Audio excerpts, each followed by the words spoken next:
우리 말씀의 제목 한번 같이 따라서 읽어보겠습니다. 세상을 다스리는 제자들.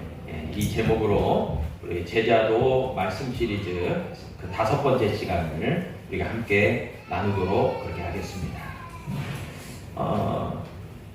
제자도 말씀 시리즈 첫 번째부터 네 번째 시간까지는 제자란 누구인가, 제자의 의미에 대해서, 그리고 하나님의 형상을 회복하는 그 회복의 말씀을 가지고, 그리고 성장과 성숙에 대한 말씀을 함께 나누었습니다. 그러한 주제들이 개인적으로 그 초점이 맞추어져 있다면, 오늘 그 5번째 시간인 세상을 다스리는 제자들이라는 주제의 말씀은 그 범위의 폭이 상당히 넓습니다. 그래서 오늘은 보다 더 그 확장된 범위 속에서 제자들이 어떻게 하나님의 뜻을 이루어 가야 되는지에 대해서 우리가 말씀을 함께 나누고자 합니다. 가장 먼저 우리가 생각해 봐야 될 것은, 하나님께서는 이 세상과 우리와 모든 것들을 창조하신 창조주 여호와 하나님이시라는 것을 저와 여러분들이 알고 믿고 확신해야 될 줄로 믿습니다. 아멘. 우리 한번 따라하겠습니다. 하나님은 창조주이십니다. 아멘. 그래요. 하나님께서는 창세기의 말씀을 통해서 보듯이 말씀으로 모든 것을 창조하시고 만드셨습니다. 그리고 그 모든 창조의 역사는 하나님의 사랑 가운데서 이루어졌습니다. 그리고 특별히 우리 사람들을 통하여, 우리 사람들에게 하나님은 그 권한을 위임해 주셨습니다. 배신하여 그 모든 것들을 다스리고 관리하도록 우리에게 허락해 주셨다는 것이죠. 그래서 오늘 본문 말씀 창세기 1장 28절에도 보니까, 하나님이 그들에게 복을 주시며 하나님이 그들에게 이르시되 생육하고 번성하여 땅에 충만하라, 땅을 정복하라, 바다의 물고기와 하늘의 새와 땅에 움직이는 모든 생물을 다스리라 하시니라. 아멘. 하나님께서요, 우리로 하여금 이 땅 가운데서 생육하고 번성하여 충만하게 하시는 은혜와 복을 주셨고요, 그뿐만이 아니라 그 모든 것을 다스리는 권한을 주셨다는 거죠. 권세를 주셨다는 것입니다. 이것이야말로 우리를 향하신 하나님의 뜻이자 큰 은혜요 축복인 줄로 믿습니다. 그렇기 때문에 우리가 살아가는 이 세상은 하나님의 창조의 질서와 섭리 가운데서 이루어졌다는 것을 여러분 꼭 기억할 필요가 있고요. 그런 면에서 하나님과 우리, 그리고 우리가 땅을 딛고 살아가는 이 모든 세상은 조화롭고 올바른 관계를 맺어야 될 필요가 있다는 것이죠.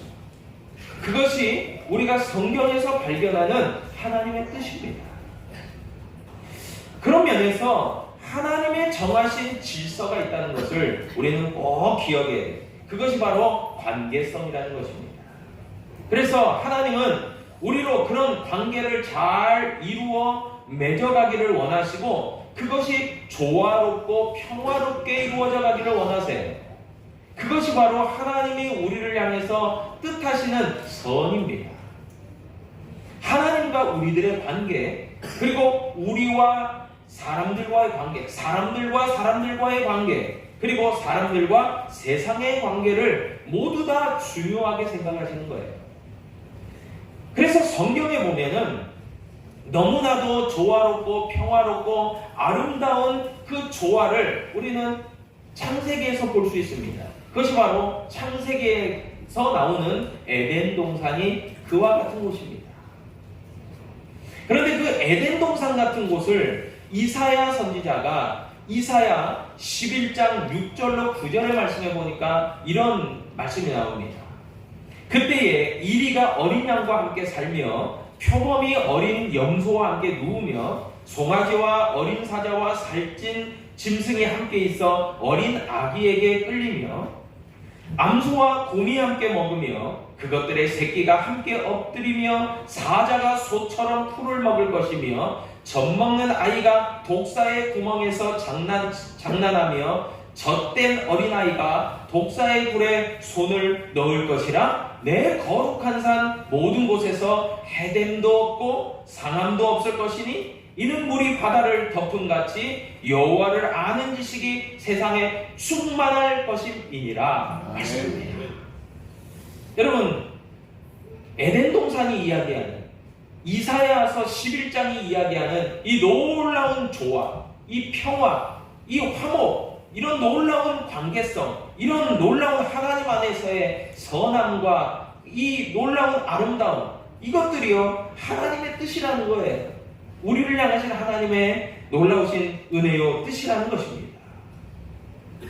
여러분, 이런 조화와 질서와 화목과 화평이 있다면 얼마나 좋겠습니까? 그런데 이것이 깨트려지게 됩니다. 이런 사랑의 관계, 평화의 관계가 여지없이 깨졌습니다.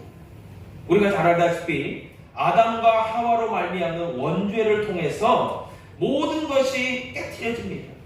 모든 관계성이, 사랑이, 조화가, 질서가, 균형이, 평화가 깨졌습니다. 훼손됩니다. 오염됐습니다. 틀어졌습니다. 여러분, 그래서 하나님과 사람들의 관계도 멀어지고 깨트려졌고요. 그리고 사람들과 사람들의 관계도 사랑의 관계였던 것이, 아담과 하와가 사랑의 관계였던 것이 서로 미워하고 또 심지어는 죽이기까지 하는 그런 관계로 전락해버립니다. 또한 그뿐만이 아닙니다. 사람들과 세상의 관계도 비틀리고 깨져버립니다. 그래서 이런 모든 관계성의 깨짐은 곧 죄로 말미암는 결과라는 것을 우리 성경을 통해서 알게 됩니다. 그리고 결과적으로 어떻게 됐습니까? 아담과 하와는 에덴에서 쫓겨나게 됐고요. 한몸 되었던 아담과 하와도 서로를 찌르고 큰 상처를 주는 그런 관계로 될 수밖에 없었고요. 또 땅 또한 저주를 받았다, 성경이 말씀합니다. 창세기 1장 25절에 보니까 처음에는 이러했습니다.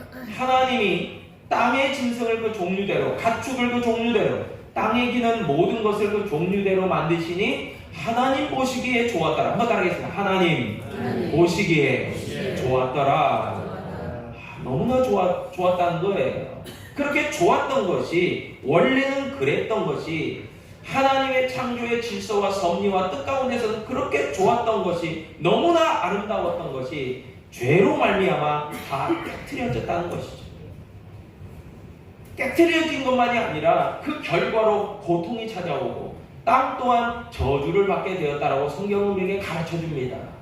창세기 3장 17절에 말씀합니다. 아담에게 이르시되 내가 내 아내의 말을 듣고 내가 내게 먹지 말라 한 나무의 열매를 먹었은즉 땅은 너로 말미암아 저주를 받고 너는 내 평생에 수고하여야 그 소산을 먹으리라. 아멘. 땀을 흘려야, 수고해야, 애써야. 여러분, 그런데 우리도 애써서 수고해서 땀을 흘려서 하지만 소득이 없을 때가 있어요, 없어요? 있죠. 열심히 수고했지만 얻은 것이 없는 때도 너무 많습니다. 왜 그렇습니까? 성경이 말씀하죠. 땅에 저주가 임했다라고 말해요. 에덴에서는 수고하지 않아도, 힘들이지 않아도 하나님의 주시는 것이 풍성했다는 것입니다. 그러나 에덴을 쫓겨난 인류는 땅의 저주를 통해서, 땅이 정말 가시덤불과 엉겅퀴를 냄을 통해서 평생 수고해야 먹고 살 수 있는 환경으로 전락해버리고 말았다는 거예요. 여러분, 그런 점에서 우리 그리스도의 제자된 우리들이 무엇보다도 창조주 하나님을 기억하고, 또한 이와 같은 조화와 평화를 깨트린 죄의 심각성을 인지하고, 그리고 하나님의 형상으로 회복되어지기를 기대하는 마음을 가지고 우리가 하나님의 뜻에 순종하는 저와 여러분 되어야 될 필요가 있다는 것이죠. 하나님의 뜻에 순종하는 것이 단순한 어떤 믿음 생활 잘하고 또 교회를 잘 성장 발전 부흥시키고 또 우리 가정이 정말 하나님의 은혜 가운데서 잘 되어지고 이런 것만을 뜻하는 게 아닙니다. 하나님은 우리를 통하여 이 온 땅에 열방에 이 세상과 우주에 하나님의 통치가 제대로 이루어지고 하나님의 구원이 이루어지고 하나님의 회복이 이루어지고 결국에는 궁극적으로는 하나님의 나라가 이루어지기를 간절히 바라시는 하나님이신 줄로 믿습니다. 아멘. 그래서 하나님의 뜻 안에서 장차는 궁극적으로 새 하늘과 새 땅을 이루어 주시는 하나님이에요. 그것이 성경의 말씀이고 약속인데 요한계시록 21장 1절에 보니까 다음과 같이 말씀합니다. 또 내가 새 하늘과 새 땅을 보니 처음 하늘과 처음 땅이 없어졌고 바다도 다시 있지 않더라. 새 하늘과 새 땅이 이루어진 것은 이것이 바로 미래에 이루어질 궁극적으로 최종적으로 완성될 하나님의 조화와 평화가 있는 새 하늘과 새 땅이에요. 그런데 우리가 지금 딛고 살아가는 이 땅은 그러지 못한 땅이라는 것을 우리는 기억할 필요가 있습니다. 그러나 절망하지 마십시오. 낙심하지 마십시오. 왜냐하면 우리가 이 땅을 살아가면서도 하나님의 뜻을 알고 세상 가운데서 빛과 소금이 돼서 하나님의 창조의 질서와 섭리와 그 뜻에 순종하여 살아갈 때에 여전히 우리들과 함께 하시는 하나님이시기 때문에 저와 여러분은 낙심할 필요가 없습니다. 여러분, 우리가 보다 더 관점을 조금 달리해서 우리를 포함해서 믿음의 성도들이 아니더라도 전 세계를 살아가는 약 80억 명의 사람들에게 중대한 과제가 놓여져 있습니다. 그것은 바로 잘 아시다시피 환경의 문제입니다. 매스컴의 보도를 통해서 보면 우리는 무분별한 화석 연료를 발굴하고 그것을 사용함을 통해서 지구의 온난화가 지금 가속화되고 있다라는 보도를 우리는 많이 접합니다.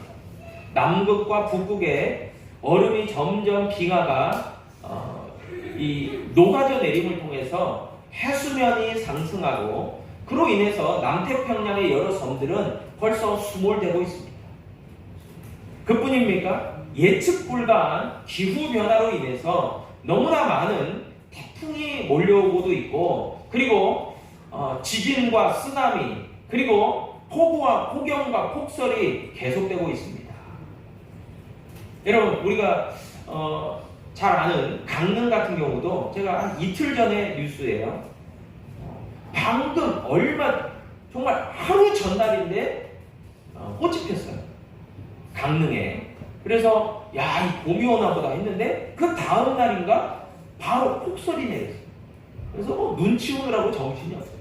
여러분 이런 심각한 기후변화가요 세상 저 멀리 이루어지는 게 아니라 우리나라도 이루어지고 있어요. 그뿐입니까? 우리가 잘 알다시피 그 3년간의 그 코로나 그 전염병 여러분 앞으로 예견하는 것은 과학자들이 예견하는 것은 이런 코로나 같은 전염병은 앞으로도 더 있을 것이다 라고 예견하고 있어요. 농토가 점점 사라지는 사막화도 진행되고 있습니다. 농토가 줄어들고 식량의 문제가 대두되고 있죠. 여러분 이런 모든 것들이 지금 우리가 살아가는 현 시대에 우리가 겪고 앞으로도 겪을 위기라는 거죠. 어려움들이라는 거죠. 이런 환경적인 문제들이라는 것입니다. 여러분 우리가 딛고 살아가는 땅을 한번 생각해 보면 여러분 땅은 소유권이 다 있더라고요. 개인의 소유든지 국가의 소유든지 다 소유권이 있더라고요. 그런데 이 모든 것의 소유권은 결국은 하나님의 소유예요. 왜냐하면 여러분 그러지 않습니까? 우리는 천년만년 살아갈 것처럼 주인 행세를 하며 살아가고 있잖아요. 이거는 내 거야 이러면서 말이에요. 그런데 엄밀히 한번 생각해 보세요. 따져보세요. 내 이름으로 내 명의로 된 땅이라고 할지라도 내가 살아있는 동안 길어야 80년, 100년 소유했다가 놓고 하나님 곁으로 가는 거예요. 시편 90편 10절에 보니까 우리의 연수는 70이요 강건하면 80이라도 그 연수에 자라는 수고와 슬픔뿐이요 신속히 가니 우리가 날아가나이다 그랬어요. 여러분 결국에 그 모든 것을 다 내려놔질 때가 온다는 거예요. 그리고 모든 것의 결국 소유권은 하나님에게 있어요. 하나님께 돌아가는 거예요. 그리고 우리는 정말 흙으로 돌아갈 수밖에 없는 존재가 되는 거죠. 우리의 영혼은 하나님께로 가지만 말이에요. 여러분 그런데 그럼에도 불구하고 여전히 내 인생의 주인은 나다.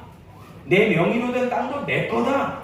모든 것이 내 뜻대로 마음대로 생각대로 움직여줄 수 있다라고 하는 교만된 마음이 사람들에게 너무 많이 있다는 거예요. 여러분 그런데 그런 교만된 마음이 욕심이 있는 마음이죠. 그런데 그런 마음, 욕심을 통해서 하나님의 창조의 질서와 섭리가 깨트려지고 모든 관계가 회복불능하게 깨트려지고 있다는 것을 여러분 기억할 필요가 있습니다. 여러분 창세기에서부터 깨졌던 것이 지금도 여전히 깨지고 있는 거예요. 그런데 우리는 모든 것의 회복을 바라시는 하나님, 그리고 창조의 질서와 섭리대로 회복하기를 원하시는 하나님의 그 뜻과 마음을 깨달아 아는 믿음이 저와 여러분 가운데 있기 때문에 우리가 믿음으로 살아가는 줄로 믿습니다. 여러분 그런 가운데서 우리는 하나님과 우리의 관계를 조금 뒤로 하고 우리와 세상의 관계를 조금 정립할 필요가 있습니다. 먼저는 우리가 살아가는 세상을 자연이라고 했을 때, 자연 만물이라고 했을 때 우리는 그것을 아까도 이야기 드렸듯이 하나님은 우리에게 그것을 다스리고 관리할 수 있는 권한을 주셨다라고 말씀했어요. 우리는 위임받았다라고 했어요. 그런데 어떤 이들은 이런 자연을 신격화하는 사람들이 있다는 것이죠. 고대 이래로 옛날부터 사람들의 의식 속에는 자연과 특정한 짐승, 동물에 대해서 두려움이 있었어요. 그리고 경외감을 가집니다. 여러분 높은 산에 올라가서 밑을 한번 내려다 보세요.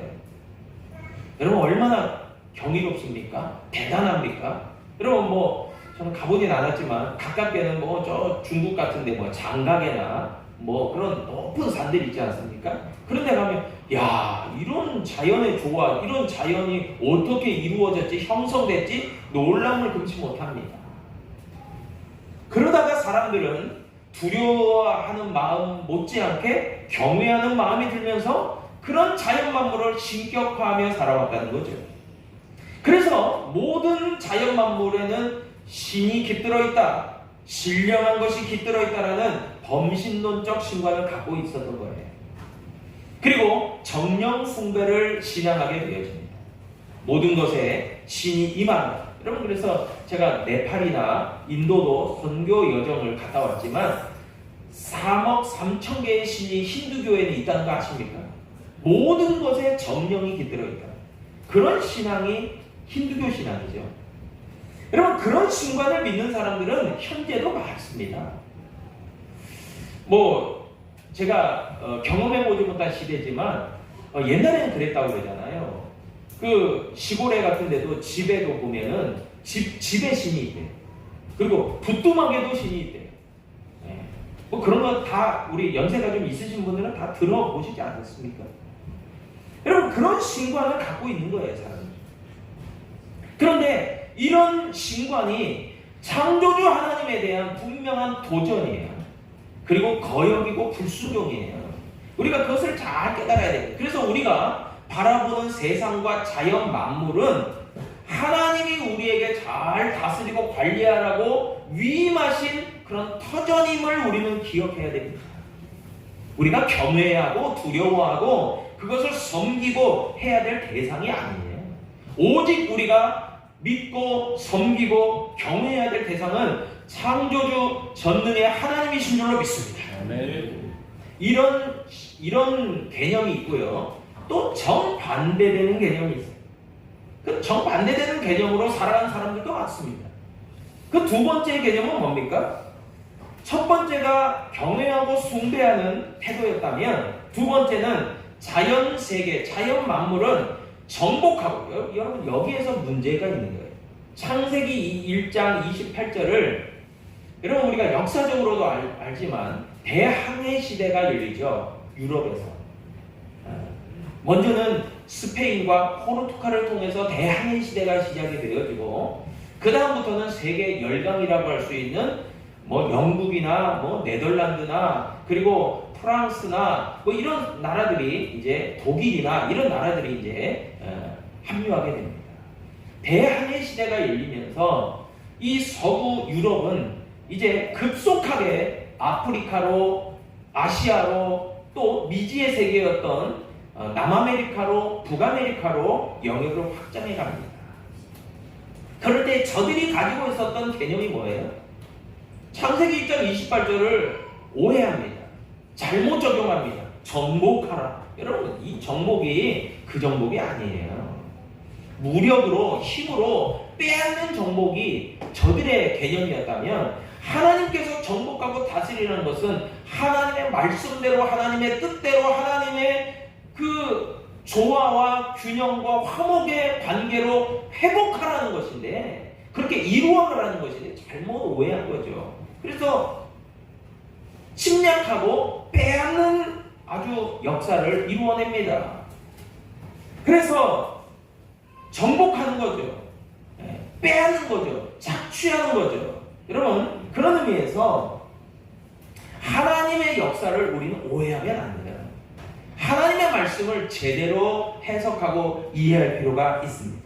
여기서 정복이라는 것은 하나님이 우리에게 위임하신 것을 책임의식을 가지고 선한 청지기의 역할을 감당하라고 하는 거예요.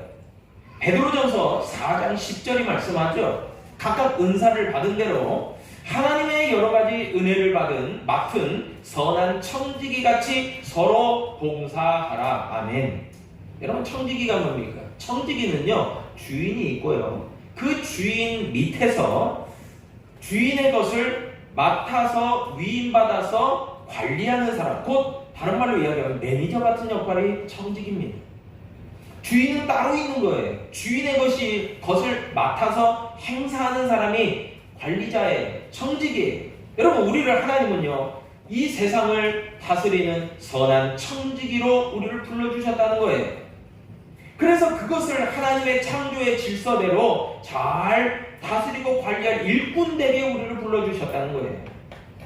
여러분, 그렇다고 한다면요, 우리가 땅을 딛고 살아가는 이 자연 세계, 이 자연 만물을 가장 하나님의 시선으로, 관점으로, 바람직한 태도로 우리는 바라봐야 되죠. 그것이 우리를 향하신 하나님의 뜻이라는 것입니다. 그것을 이루어갈 때만이 하나님께도 기쁨이고 우리도 행복하고 즐겁고, 또 우리를 통해서도 자연 만물도 회복되고 기뻐하고 즐거워한다는 사실, 여러분 꼭 기억하시기를 바랍니다. 아멘. 그것이 창세기가 말하는, 이사야서가 이야기하는 그 평화예요. 성경의 가르침은 바로 하나님의 뜻에 분명히 담겨져 있습니다. 그래서 그리스도의 제자들이 이와 같은 것을 이루어가는 사람들이에요. 여러분, 그런데 오늘날 세계 인구를 어림잡아서 80억 명이라고 합니다. 그런데 세계 인구가 1800년대만 해도, 지금으로부터 200년 전인 1800년대만 해도 고작 10억 명에 불과했습니다. 그런데 이것이 불과 200년 만에 80억 명이라는 기하급수적으로 불어난 거예요. 인구 폭발이 된 거예요, 사실. 여러분, 여기에는 뭐 물론 많은 이유가 있을 겁니다. 뭐 우리가 잘 알다시피 중세시대 흑사병이라고 하는 패스트를 통해서도 유럽의 전체 인구가 7,500만 명이었는데 그 중에 3분의 1이 죽었다고 해요. 2,500만 명이 죽었어요. 그 정도로 막 이 죽어나니 이게 뭐 인구가 되겠습니까? 여러분, 그런 시대를 우리는 살아가고 있는 거예요. 80억 명의 시대. 여러분, 우리나라나 일본 같은 초고령 국가, 인구 절벽의 위기에 놓인 인구 감소 국가도 있지만은, 여러분, 이제는 앞으로 중국을 넘어서서 인구가 세계 최대 인구 대국입니다. 벌써 14억 명이 상회하고 있습니다. 여러분, 이 인구 증가는요, 많은 문제를 발생합니다. 그 중에 대표적인 것이 식량 문제고요, 자원 문제입니다. 식량이 문제가 될 때가 곧 옵니다. 그리고 자원의 문제. 여러분, 자원이 에너지로 우리가 대표될 수 있는데, 이런 문제 때문에 화석연료를 계속 개발해서 끄집어내서 이것을 태우니까 지구 온난화를 통해서 많은 환경의 문제들이 지금 이루어지고 있습니다. 여러분, 이제는 앞으로는 우리가 옛날에는 생수를 사 먹는다? 상상도 못했죠. 이거 무슨 봉이김선달이야? 그런데 앞으로는요, 진짜 청정 산소를 사서 흡입하는 시대가 올 수도 있다는 거예요. 환경이 점점 힘들어지면.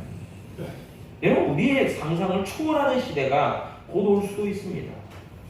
이런 시대를 우리는 뉴스를 통해서 계속 접하고 있는 거예요. 여러분, 그런데 이런 문제의식 속에서 저와 여러분들은 그리스도인들이잖아요. 그리스도의 제자들이잖아요. 그러면은 하나님의 창조의 섭리를 분명히 깨닫고 또 이 시대를 향한 하나님의 뜻도 분별하고, 그리고 어떻게 하면 우리가 이런 것들을 회복해 나갈 수 있을까를 생각해 봐야 되는 거죠.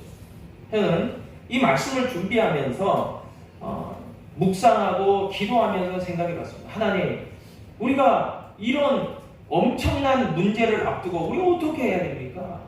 어떻게 살아가야 됩니까? 이거 그냥 그대로 받아들여야 되는 문제 아닙니까? 이런 생각이 들기도 하더라고요. 그럼 어떻게 이런 환경의 문제를, 뭐 우리가 국가 원수도 아니고, 우리나라가 뭐 대단한 OECD 가입국이긴 하지만 뭐 힘 있는 국가도 아니고, 뭐 어떻게 감당해야 됩니까? 우리 그리스도인들이, 교회가 이걸 어떻게 감당해야 됩니까? 를 질문하게 되었습니다. 정답은 한 가지밖에 없더라고요. 여러분, 우리가 소극적으로는 환경을 보호하기 위해서 정말 애쓰고 수고하자. 우리가 여러 가지 일들을 좀 관심 갖고 잘 해보자. 쓰레기 문제도 우리가 잘 이렇게 보호하자. 여러분, 그것도 어느 정도 좋은 방안일 수 있고 또 우리의 노력일 수 있겠죠. 얼마나 중요한 것은요, 그런 것들은 극히 일부분에 불과하고요. 우리가 무엇보다도 하나님, 여러분, 우리가 믿고 신뢰하고 의지하는 분은 하나님이시잖아요. 여러분, 능력의 하나님 아닙니까? 여러분, 저는 무슨 생각이 드냐면은, 기도하다가 하나님, 내가 해야 될 문제, 그 작은 것부터 시작하는 것도 중요하겠지만, 우리는 무엇보다도 먼저 하나님이 우리를 향해서 원하시는 그 기대와 소원을 우리가 제대로 알아야 된다는 거예요. 여러분, 그런다면 우리는 뭐 하겠어요? 하나님을 의지하기 때문에 믿음으로 기도할 것 아니에요. 하나님, 이 시대 가운데 앞으로 이루어질 그 세상 가운데서 하나님, 우리 교회와 성도들이 어떻게 나아가야 될 것인지에 대해서 하나님 깨닫게 하여 주십시오. 알려주십시오. 이게 먼저 아닐까요? 알지도 못하면서 이게 뭐 이렇다 저게 저렇다 우리가 어떻게 판단할 수 있겠습니까? 먼저 하나님 앞에 구해야 되죠. 하나님, 이 시대에 우리의 소명이 뭡니까? 이 시대에 우리의 사명이 뭡니까? 우리가 감당해야 될 몫이 뭡니까? 하나님, 알게 하여 주시옵소서. 여러분, 기도하는 저와 여러분 돼야 될 줄로 믿습니다. 그리고 또한 중요한 것, 이 모든 것을 창조하시고 지금까지도 주관하시고 역사하시는 하나님 앞에 우리가 의지해야 되잖아요. 여러분, 하루가 천년 같고 천년이 하루 같게 하나님은 놀라운 역사를 이루시는 능력의 하나님이십니다. 그 하나님을 우리가 바라봐야 되죠. 그렇다고 한다면은 여러분, 그 가운데서 우리 각자를 향한, 또 우리를 향한, 우리 교회를 향한, 또 우리 나라를 향한 하나님의 뜻이 있을 겁니다. 여러분, 그것을 우리가 발견한다면 그 가운데서 최선을 다하는 믿음의 역사들이 이루어져 가야 되겠죠. 그것이 얼마나 중요한 일입니까? 그런 정책과 방안을 수립하는 것보다 먼저요, 근원적으로 하게 돼요. 여러분, 그럴 때 저는 분명히 확신하는 것이 있습니다. 하나님은 창조의 역사를 통해서도 우리를 사랑하시고 세상을 이처럼 사랑하시기 때문에 이 모든 것을 이루어 주셨던 것처럼, 그러나 중간에 죄로 말미암아 이 모든 것들이 깨지고 어려워졌던 이런 어려운 가운데 있지만, 그러나 다시금 하나님은 성경을 통해서 약속하여 주셨듯이 이 모든 것을 회복시키시는 하나님. 한번 따라하겠습니다. 회복시키시는 하나님. 아멘. 여러분, 그 회복시키시기를 간절히 원하시는 하나님의 역사를 우리는 바라봐야 된다는 거예요. 그러면 이 시대 가운데서의 우리의 역할과 사명이 깨달아지고 알아지고, 그 가운데서 하나님의 뜻에 순종하여 믿음으로 행하면 저와 여러분들의 사명이 이루어져 가는 줄로 믿습니다. 작은 불씨는 아무것도 아닌 것 같지만, 작은 불씨가 점점 커지면 큰 불이 되어 큰 역할을 감당하는 것처럼, 우리들의 몸짓은 비록 나비 효과처럼 정말 보잘것없는 날갯짓일 수밖에 없지만, 그것들이 모아지면 어느 지구 한편에서의 나비의 작은 몸짓이 저 멀리 지구 반대편에서 엄청난 태풍이 되어지는 것처럼, 여러분, 그것을 기대하는 것이 믿음의 성도들의 마음이죠. 하나님, 내가 비록 너무나도 초라하고 보잘것없는 믿음의 날갯짓을 하지만 하나님이 반드시 회복하시고 이루실 그 놀라운 역사 가운데서 하나님이 놀라운 태풍을 불어주실 줄로 믿습니다. 여러분, 그 믿음이 우리에게 있어야 되는 거죠. 전능의 하나님을 바라보는 믿음 말이에요. 여러분, 제자들, 그리스도의 일꾼들, 제자들, 여러분, 우리가 땅을 딛고 살아가는 이 세상과 이 사회에도 우리가 주목하고 관심을 가지고 더 믿음으로 하나님의 뜻을 향하여 기도할 수 있는 저와 여러분 될 수 있기를 다시 한번 주님의 이름으로 축복하고 축원을 드립니다. 기도하겠습니다.